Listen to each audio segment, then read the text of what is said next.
તો ધારો કે ભૂલથી બીજો ઓપ્શન ટીક કરીએ ઓકે તો એ નસીબ કે ઉતાવળે થયેલી ભૂલ. તમને એવો પ્રશ્ન પૂછ્યો કે ગુજરાતમાં કયા જિલ્લામાંથી તાંબુ શીશું જસત મળી આવે છે? ઓપ્શન એ માં લખ્યું હતું દાંતા. ઓકે તમે ટીક કરી નાખ્યું ઓકે દાંતા. પછી તમે અડધા માર્ક્સ માટે રહી ગયા ઓકે તમને ખબર પડી કે જો દાંતાની જગ્યાએ મેં અહીંયા બનાસકાંઠા લખી આવ્યું હોય ઓકે તો સાચું પડત. તો અંદર સ્પષ્ટ પૂછ્યું હતું કે ગુજરાતના કયા જિલ્લામાંથી.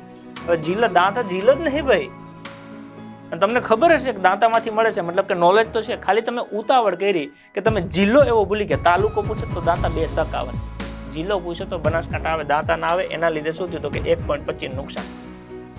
એક તો પ્રશ્ન ખોટો પડ્યો એટલે 1 માર્ક્સ ઈ ગયો અને પોઈન્ટ પછી બીજા ગયા. ઓકે જો તમે 0.50 ના લીધે નાપાસ થયા છો એનો મતલબ કે સાચો પડ્યો તો તમે પ્લસ જ હતા. તો પછી આ નસીબનો વાંક કે તમારી ઉતાવળનો વાંક? ને આ રોજ તો પરીક્ષા આવતી નથી. એકવાર પરીક્ષા તલાટીને દીધી હોય પછી 4 વર્ષે વારો આવે ને 4 વર્ષે તમે એક ભૂલ કરી નાખો તો 4 વર્ષ સહન જ કરવું પડે, એના સિવાય કોઈ છૂટકો નહીં. બરાબર છે? તો એ મારી દ્રષ્ટિએ એ ભૂલ બીજો ઓપ્શન ટીક કરીએ તો એ નસીબ નહીં પણ ઉતાવળે થયેલી ભૂલ છે. નથી આવડતું એવું નહીં, નકર તમે દાંતા ટીક ન કરે. આવડતું હતું પણ ઉતાવળમાં, અને ઉતાવળ થાય એ સહજ છે કેમ કે 1 કલાકમાં તમારે 100 પ્રશ્ન પૂરા કરવા. પણ એના માટે આપણે મહેનત વધારવી પડે કે જેથી કરીને પરીક્ષામાં આપણને ટાઈમ ન ખૂટે અને એક્ઝેક્ટ એવી મેથડ આપણે ડેવલપ કરવી પડે કે પ્રશ્ન જોઈને આપણને ખબર પડે.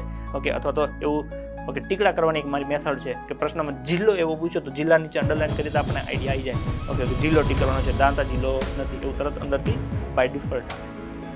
તો એ નસીબનો વાંક નથી, એ વાંક કોનો છે તો કે આપણી ઉતાવળનો કે આપણી ભૂલનો.